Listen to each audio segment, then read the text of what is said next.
Hello there, everybody. Welcome to another episode of the Cloud-Based Mayhem. Usually I don't force you to look at my ugly mug, but we're going to release this as a video version. We'll have it as an audio version as well, for those of you who want to listen to it like you normally do in the car or as a podcast. But I recorded a video interview with a few athletes right after they made it to goal during the Red Bull X-Alps.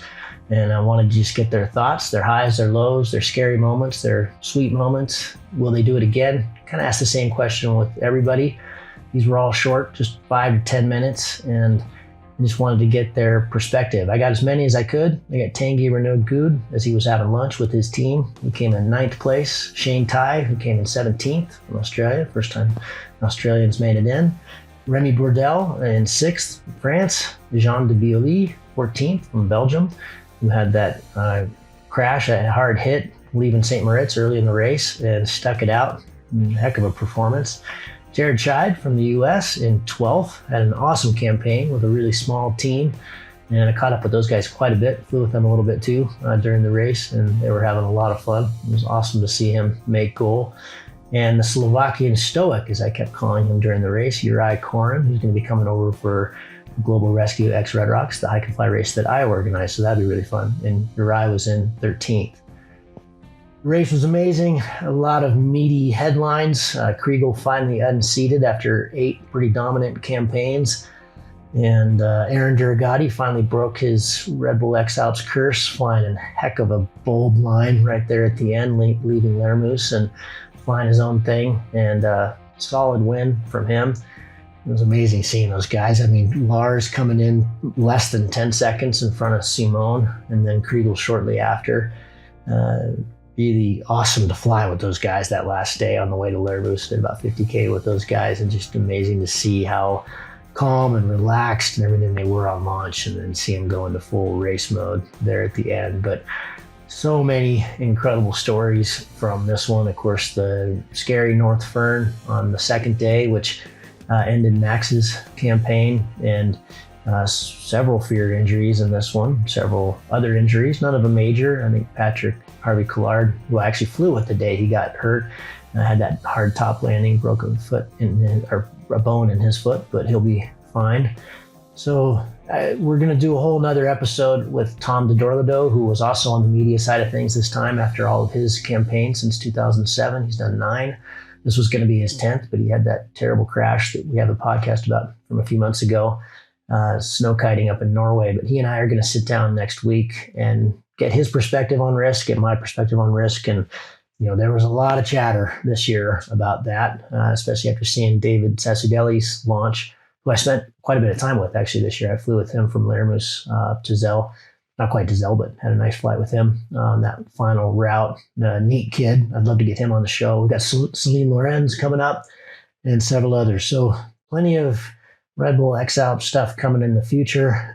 I know we do a lot on that, but it is my most favorite topic. It is the most excellent race. It was a blast. It was exhausting. It's an amazing job. I really love it. Very grateful to those folks for providing it. And I know the athletes and the teams are as well. But lots to break down there. Before we get to that, just enjoy this chat with a bunch of these fine gentlemen who made it to goal, made it all the way. Hardest course yet. Weather was great. They were able to fly a ton, but you can see the exhaustion in their eyes. And this gives you a little taste of what they went through. Enjoy. I'm Tanguy Renoud-Goud, and I made the XAlps 25. Tanguy, what was the high and the low point of this race? On this race, I think the low point, it was during the second day with the fun wind. It was really, really not cool and dangerous, and I regret a little bit to flew during this day. And I think the more cool it was during the fourth day when we finally find the way to catch up the leading group and to flew a little bit in the front. So it was really cool. When we arrived in Decentis, we was really happy. How did this race compare to the 23? I think it was really more hard. Already it was more long, so This one was more hard. yeah, it was more hard because more long and we work more, and I think I was clearly more tired. Yeah, with the new rules to use the night pass, not at the last night, it was really difficult to pass 2 days after this night pass. What did you do differently this time, preparation-wise? What did you learn from last time that changed this time? I tried to run more in the flat, but with all the injuries, it was not so easy to improve this. And I think I was less stressed, for sure.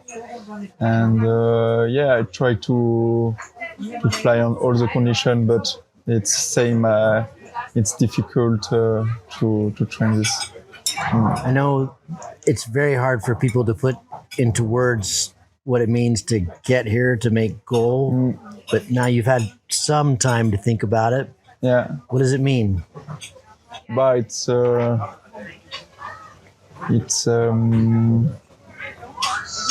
I don't know how to say, but after 2 years of preparation, it's finally the goal, the youth team goal to arrive. Yeah, it's just very cool, and yeah. Does it meet your expectations? Does it beat your expectations?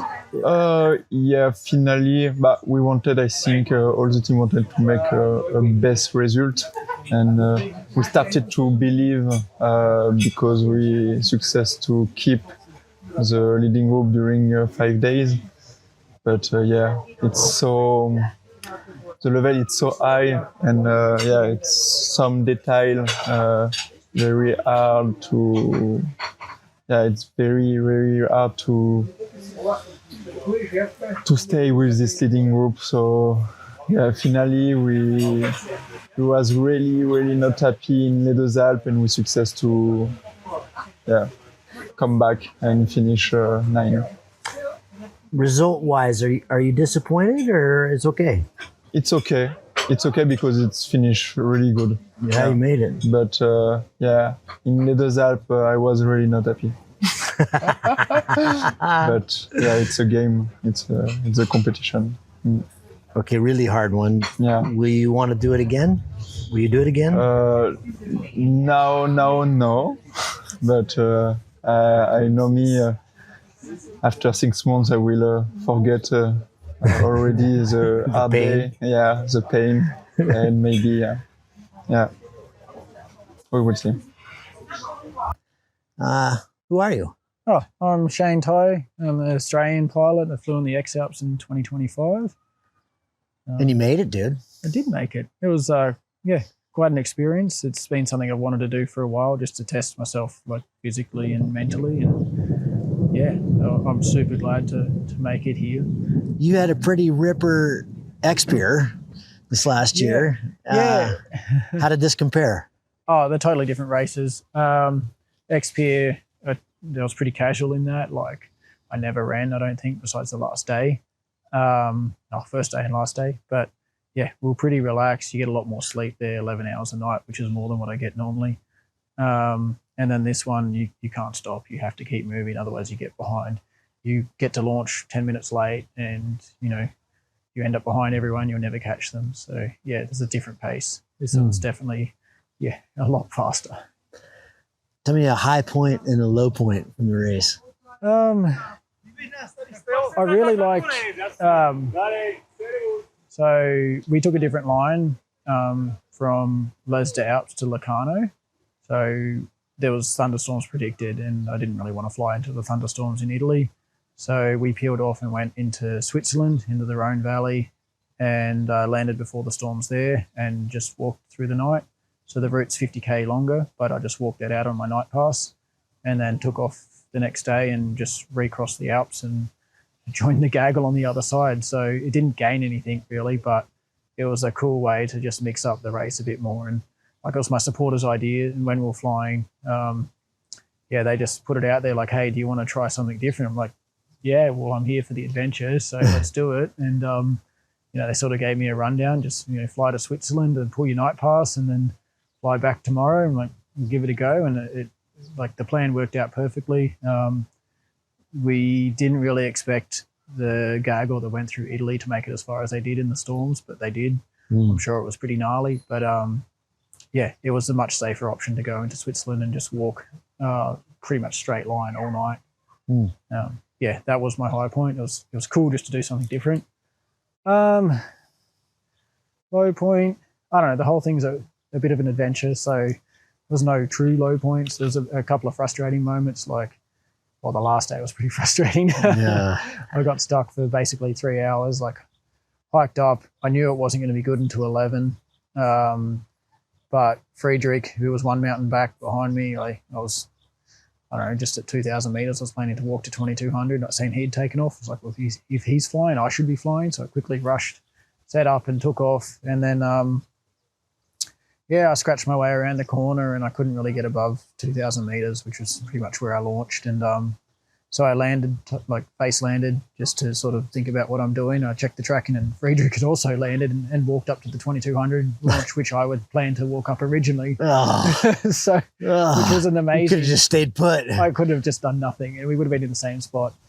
Anyway, so he walked Do you think up. that some of the, I was kind of amazed because I got to float around and I got to spend a morning with Kriegel and Simone and Aaron their last day on their way into Lermoos, and they were so casual. They were so patient and just hanging and chilling out. You have to be patient. So, and I was never like that. All four of I was always rushing too much, and I paid the price for it a lot. Well, I think that's probably my biggest learning from this race was timing and patience. So on the good cross-country days, basically every day I'd try to do a hike and glide and then hike up again and go cross-country. But if you miss that cross-country window by half an hour, you launch a little bit later than the other person, you'll never catch them. So it was shown quite a few times during the race where the people who would walk up, have a casual walk up and then just wait for the XC conditions to come on, would actually get a jump on everyone because they took off just slightly earlier. And, 10 or 20K glide they can do that pretty quick when it's thermic. Sure. Or walking on the road and walking up too late. There's quite a price to pay for being a bit slow. So that was interesting with Friedrich. So he went up to that high launch, which was a very, very good trigger. And I had top landed, I looked back where he was, he hadn't taken off. So I took off again. I climbed out to 2,300 meters. I went on glide to the next mountain. And when I went on glide, he'd just taken off and I got stuck, properly stuck. And I couldn't crack the inversion at 2,000 meters. I needed about 24 to make the valley crossing. And I was there for 2 hours. I watched him fly over me, watched Ben fly over me, and then just stuck on this mountain, not being able to crack the inversion. So I ended up flying back about 4 or 5K, back to where I'd originally launched, which was a mountain that Friedrich had launched off, the 2,200 meter high mountain. Got a nice thermal off that to 3-1 and then finally made the crossing. But the whole exercise cost me 3 hours and I got to watch everyone else fly over me. I was stuck down there. So it wasn't really a low point, but frustrating. It's totally frustrating, especially I had 30 Ks to go and I can do this in an hour and a half or 2 hours. I'm pretty much, the race is over. So I was pretty relaxed going into it. I'll be there soon. Didn't take a charge, so my phone was running flat and and then there was 4 hours to do 30 Ks. Could have jogged it in. Torture. Yeah, you could have jogged it in. So that was quite frustrating. And after 10 days of not a whole lot of sleep, quite frustrating to just want to get in and go to bed. Wanted to get there and have a beer. Yeah, just have a bit of a relax. And it was this is not as easy as I thought it would be. Yeah, right. And so that was interesting for sure. But it's all part of the experience, and I'm glad to have made it here. And I think 17th is pretty good. I like to think it's bang in the middle. I'm a perfect average XAlps pilot. So nice. Will you do it again?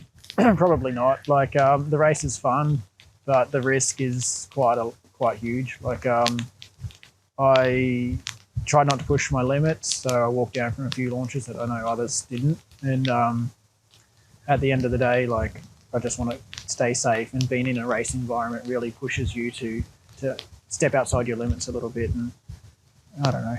Yeah, it's too much. I've done it. I've experienced what it's like. Yeah, and honestly, the Alps are amazing, and to race through it and miss out on all the cool stuff is a bit of a disappointment. Like, wow, this is beautiful. I wish I could just have 5 minutes to like swim in this beautiful lake or enjoy this, area. But you just got to keep moving. So yeah, I love bivvy style flying, because if the weather isn't that good, you just land and enjoy the area, or you find something nice, a nice town or whatever, you explore it. And in the race environment, you can do that, but it's not going to get you very far. Right. You'll be way behind pretty quickly. So, and that was like the last day. I had 2, like the morning walk and my walk up to the second launch was just amazing. Like, such a beautiful area. They had sculptures all along the footpaths and kids' playgrounds and a lot of really cool stuff. Yeah, so I don't know, flying and hiking through the Alps is a cool way to see it. So I'd like to take the time a little bit more, and doing it in a race is not really a good way to take it all in. It's too quick. Well, Shane, congratulations. It was a hell of a campaign to you and your team. Yeah. And congratulations on being the first Aussie to do it. Yeah, awesome. It's been fun. Who are you? I'm Rémi Bourdelle. I'm a French pilot paragliding, and I fly since 20 years. 20 years. Yeah. A lot of the athletes this year have just been 4 or 5 years. It's kind of hard to believe, isn't it? Yeah, but at the beginning, it's not my favorite activity because I love all the outdoor sport. But finally, with hike and fly, it's very amazing because you need to have the very good physical sensation, and you need to have the very good feeling in the air. It's very different, but when you marry the two things, it's a unique activity.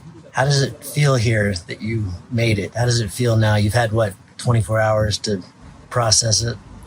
I think I'm not really the race is finished. For me, I'm focused. Okay, we can go. We need to go. And finally, with I don't know, maybe it's with the weather or with the team, but it's passed very, very quickly. Yeah. Yeah, on 8 days. It's weird being done, isn't it? Yeah. I always found that the hardest part. I always found getting done is the hardest part. Not immediately, but in a few days, it's so nice to have nothing to worry about except this race. The outside world doesn't exist when you're in this race. Honestly, I don't know. No.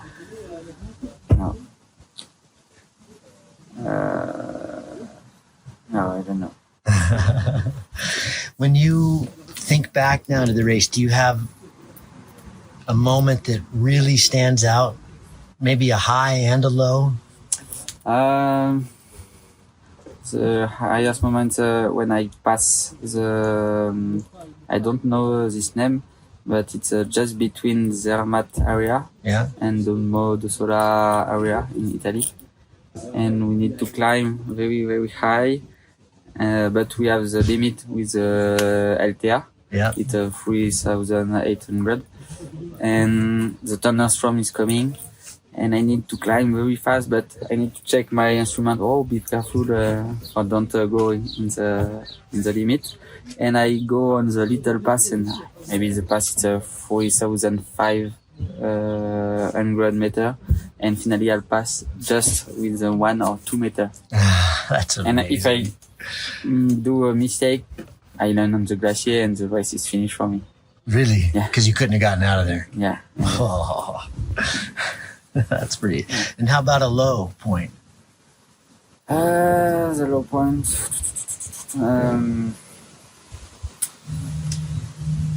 I think it's when I arrive to just after the Modosola, when we go to the long area to Saint Maurice.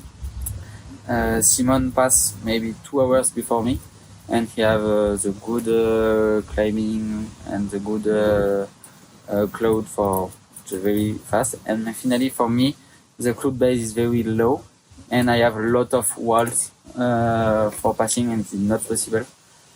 And I have just it's very shit because I managed just the one glide on the lake.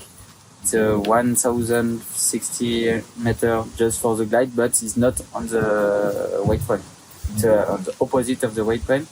And when I arrive to the lake, it's we have very strong valley breeze, and I jump. But I'm afraid because the thunderstorm is coming in front to me, and I need to find the good moment for landing just before the thunderstorm, and I don't like it. This one, and maybe I think another one. It's just before the Merano Via Ferrata, because we have it's just on the beginning of the not the beginning of the day, but on the north front. It's very strong, and we need to land. And for me, it's my limit. It's maybe 40 kilometer per hour, just on the lee side. It's very turbulent, and I really don't like this. Have you flown in conditions similar to what you experienced in this race? Is it beyond anything you've... No, never. Yeah. Because normally, when it's a really shit condition, I learned before. Sure. But with the adrenaline and another pilot, and we need to push, because if you don't fly in the strong condition, my focus is to finish the race, and all the time you need to push. But I think it's very important to find your limit. And for me, I'm very happy because after that, I said that on my team, okay, if the wing doesn't go a little bit low, I just walk. And finally, I'm lucky because the wing is a little bit less on the takeoff, and I take off again. But I'm really happy with that because it's my limit. It's fun, and I say that it's okay. I know this is an impossible question, but have you thought about the next one? It's too early. Too early. But not no. Yeah, not for sure, but not yet. We will see. Yeah. We will see. Have you, in the other hike and fly races you've done, or anything else in your life, have you ever done anything that was this emotional, this big, this overwhelming? Can you repeat? Is this the biggest thing you've done in terms of just everything, all of it? Yeah, for me it's unique. It's it's not comparable with another I can fly competition. It's biggest, and with all the media and people to follow you. It's just amazing. Who are you? My name is Biolley, 29 years old, and just finished the Red Bull X-Alps. How does it feel? Somehow I feel relieved, and just really happy of how everything went. Even though we had some setbacks, the team was amazing, and I think that my goal was to have a great experience with a lot of learnings, and that's what I got. So very happy. You supported Tom in the last one. How important is that to support someone before you do it? I think it puts the attention on details that actually are really important. I remember that at that time I was very tired, so very big factor is sleep, and then trying to I learned a lot of things and discovered how I can use those things to apply them to my team, even though I have I think a pretty different approach than Tom to the team and to the organization. I learned a lot. What are some highlights of the different approach? Tom is like really always in a really adventurous mindset. He likes to have like a small, nimble team, and I want to have things a bit more like organized, I think. I remember, I think it was the second day of the race with Tom. He was hiking and we were shopping underwear for him because he didn't have enough underwear.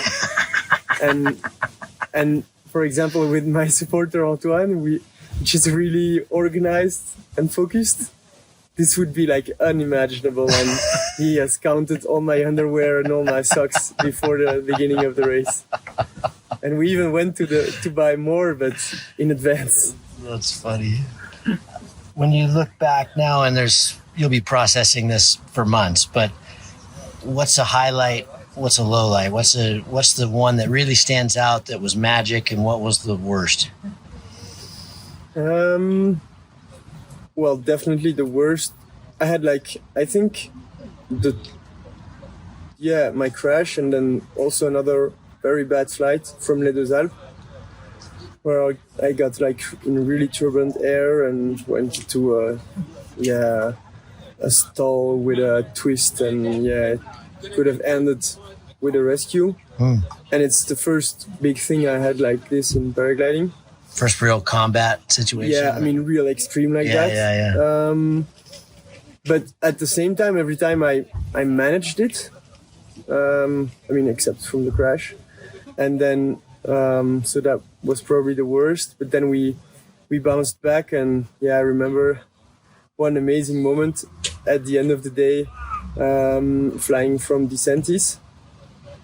I found above, it was Andermatt, like crazy convergence at like 8:30, and kept on in going the morning? up. No, in the evening. Oh.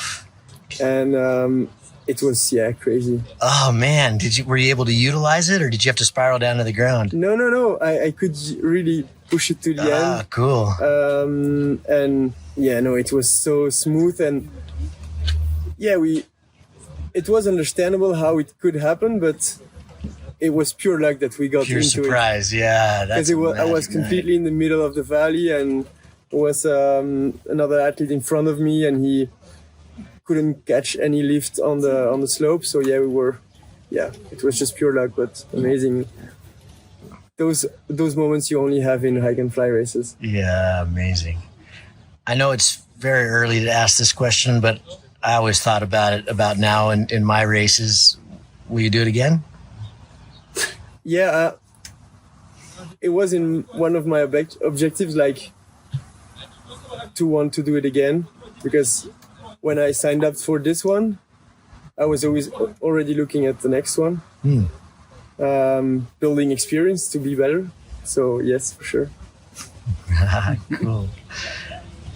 What would be anything you would do differently? Maybe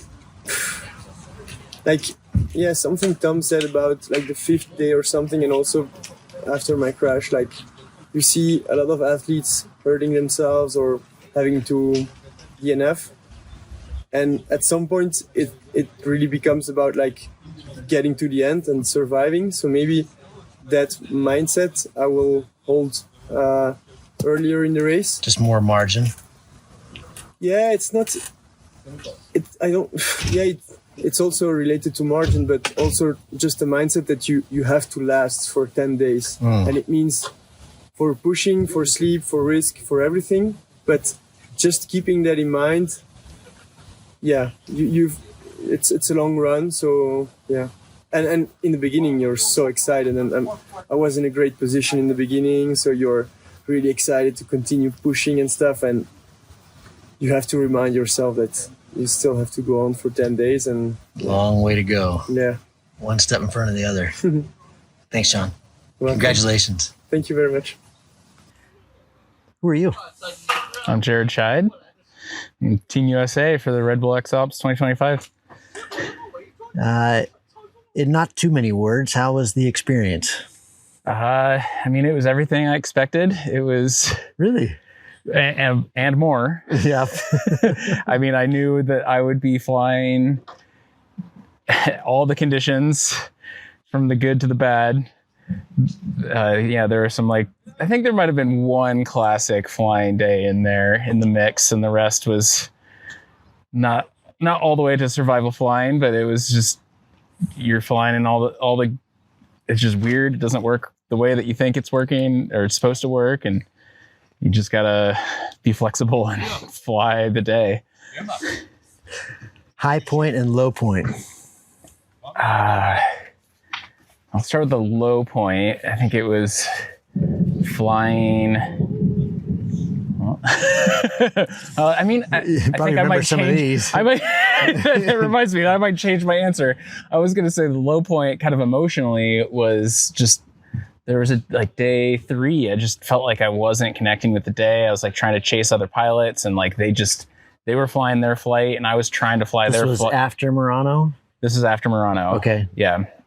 And I was just chasing them down. I was just a little bit lower, and nothing was working. I'd watch them fly into a ridge and ping out, and I was groveling there for half an hour, and I just didn't know, didn't feel like I could fly the Alps. I just felt like I didn't belong. And then everyone went off on their line, and I just was well, they're going this way. I'm just going to take the shortcut and go straight through, and then flew my flight. And this was the same Ritz. Yeah, to St. Moritz. Yeah, you dusted me that day. That pissed me off. I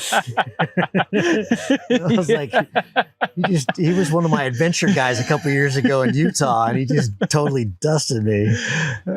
Yeah, so I just that was emotionally, I picked it back up, and I got into St. Moritz and kept going. But then from St. Moritz too, it was again back low, because everybody launched this one spot, but I was a little late, and it was lee side, and it came over the back, and then and then Jean had a hard landing, and I was just I don't know if I want to do this. It was windy. What do I do? Do I just start walking 20 kilometers but just continue forward? Yeah.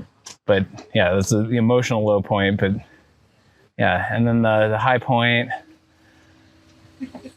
There are so many good moments. And that's why I did this race. Cause it's hard to pick one, but every day there was always something beautiful, some beautiful mountain range, something but I think the high point might've been when I really fell into my element on the second to last day in my race on day 10, and just flew my own flight. This was when you went from 21st to 12th. Right. Yeah. Yeah. And I had no idea I passed. Is that where you came in too? I tagged Lermouse that day, and then I landed 30 kilometers short of goal, and then ran. But you ended up in 12th, right? Yeah, I ended up, I bumped into 11th for a bit, but then Marcus passed me. Okay, gotcha. Yeah. Because you wrote that whole chase gaggle kind of, 11th to 21st, 22nd. Yeah. Because the night before you were at the back of that gaggle, and then it was a long road day, and I was going slow, and they got ahead of me, and so I had to use strategy, and that was quite cool too. I mean, that morning, pretty much everybody else did some kind of little hike and glide. Mm-hmm. You slept in, and you were in position to start the day right when it turned on, right, and then just flew to the front and stayed there, right? Yeah, and kind of how that went down. Yeah. That's a good feeling. And again, I flew my flight, and I think that's a really important takeaway from this race or in paragliding in general, is fly your flight. Don't do what other people are doing.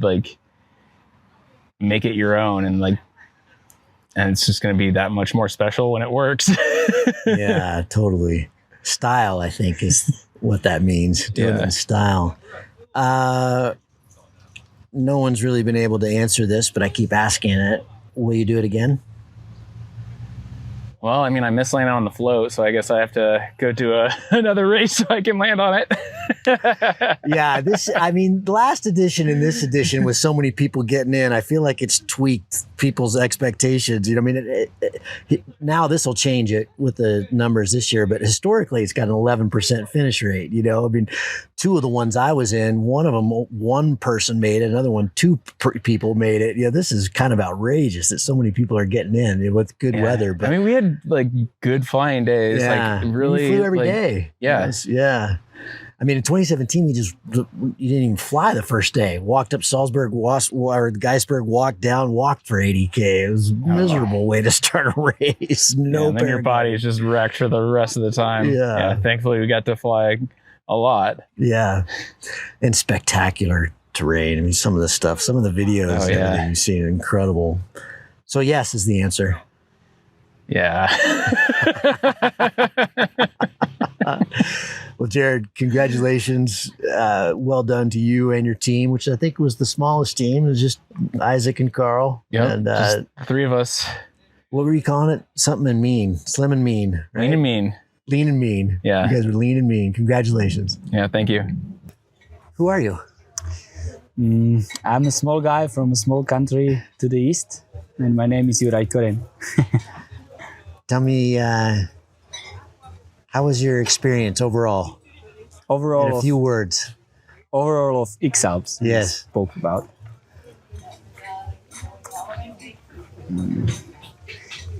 I don't know if it's the English word, but galley.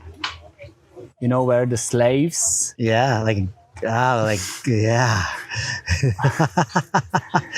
But yeah, something really strong, but also really breathtaking or to heavens taking. Because I see a lot of places from really high altitude and all of the regions of the Alps, it connects to my mind somehow. Like, okay, here it's like this because there is a long valley heading to the sea, and that's why it's so stable here. And you know, kind of this region differences was visible to me, which opens me new horizons in knowledge of flying here. How did this experience compare to 2019? Absolutely 100%, 200% better. Really? Yeah. Why? In 2019, it was my worst part of life ever. I mean, I had really strong depression. I lost 10 kilos even before the race. I was like homeless, no money, and I had a suicidal tendencies, kind of really not trying to kill myself, but my feeling was like, I don't want to live anymore. That was my before the race setup. Because in that time, I think I lost the love of my life and this bullshit stuff, you know, and it really destroyed me. Wow. 3 months before, I almost stopped eating. I almost stopped sleeping. I slept like 1 hour in 2 days, eat like once per 2 days. God, how did you even come to the race? And it's a lifetime opportunity. Yeah, you still had to do it, but wow, man. It was That's really, a lot going on. really hard that time. And of course, my mental possibilities was super low because of not sleeping. You know, you fly and there is like darkness. Yeah. Like what I'm doing, I don't know, it's just there, you know. So it was pretty hard. And of course, my experience with the Alps, flying in the Alps with the valley winds, föhn and stuff like this was very, very little. So even if I will be in a better mental or physical shape, I will be not able to fly as good as later. Or, I mean, a lot of flights I did was with the luck, you know, not that I know what's going on. Right. I just had the luck and like stubborn head in front. Yeah. It's you and I flew quite a few times together in this one, and I call you the Slovakian stoic. You know, you're so stoic about things, but you were having a lot of fun. I mean, every time we were flying, you were just hooping and hollering and loving it. It's hard to imagine the 2019 you versus now. Yeah. I cannot say You had a really good time, I felt like, on this time. Yeah, it was because I know what's going on, and I was believing in my possibilities, you know, like I know what I can kind of do, that I could fly in Lee side and know what's going on. Yeah. It's really hard to describe in foreign language, which is not mine. It's even super hard to explain in my own language, but my biggest fear from the beginning of flying was like, I fly and I don't know what's going on. Like why I'm sinking. You know, when you know what's ahead of you, there will be a lee side and I could expect collapses. You are ready. You know, okay, now I hit the wind and it's because it's going from the backside. So staying here, there's two options, and you know what's fucking going on. Yeah. And when you don't know, I feel kind of not useless, but not harmless. Confused and not confident. Like you losing the control of the situation. You cannot affect the situation. You're not controlling your destiny. Because you don't know what's going on. Yeah. So how to prevent the bad things? What was the high point of the race and the low point of the race? The lowest point definitely was the time in the second day when I landed in Merano very badly and destroyed my glider and partially dislocated my arm, which gets back again. But I mean, the glider was like, shit, I cannot continue because my glider, it's done. It was 96 centimeter hole in it with some internal destruction. How did you fix it? I called my friend, Mike Kremer from Meyerhofen, from Zillertal. Man, this is a lifetime chance to help me. I really, really, really need your help to make it happen. It was in the time when I was climbing Via Ferrata with my arm, which was like this. God. And through the call, I was screaming like, like bear or whoever, berserker, or it was really painful. But pain is temporary and glory is forever. So I just pushed myself and we managed it. The guy came, Mike came, and he did it in the night when I was hiking with my second glider, which was even much more heavier and even much more bigger. I mean, one size bigger and 2 kilos heavier, but Ferdi allows it to me because I was not really flying with it. I was just hiking through Merano, and he managed it in the night. Wow. And in the morning, I was like taking off, like, shit, I hope he did it good, but I believe he didn't, because internal structure damage and just rip from outside, it's totally different. It's a hard repair. Yeah. He was really like a long work. It was a really long work for him, but he managed. So that was my low. And of course the hand. But for example, to grabbing the bees was like, oh God, dude. Or like, really with pain. Now it's better, but still. Like, so the rest of the race, it was really bothering you, huh? Yeah, it was bothering, but there is nothing impossible for those who try. And I mean the pain. No question part ever. Of stoic thing, Yeah, no question of ever quitting or something. No, it was just like, fuck it. What about the high point? I know there's a lot. That's a lot of.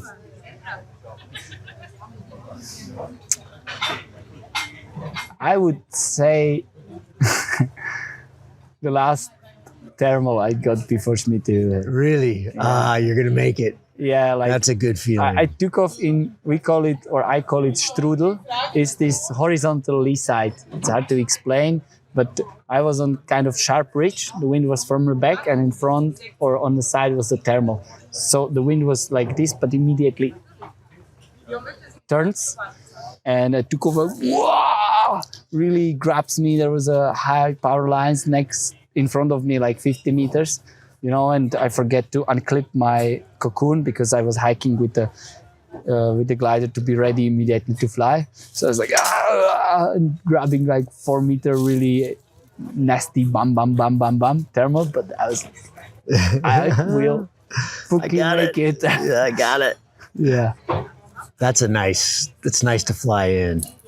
And you just see it in front of you like, yeah, I got you, Schmidt. Nice. This is too early to ask this, but I ask it anyway because I think it's interesting. Will you do it again? My supporter said it's the last time in the beginning of the race. But you know what was yesterday with the Slivovica evening? What was the topic of the discussion? Shall we go again? And? We postponed it this decision for later. First of all, if I will have the same team, plus, I mean, one guy who was just a short time with us, 2 days at the beginning, Andrei, if he will be with a part of actual team for a whole time, I think I will go. Because we have experience, we have the internal humor, and we know each other, what's going on and stuff like this.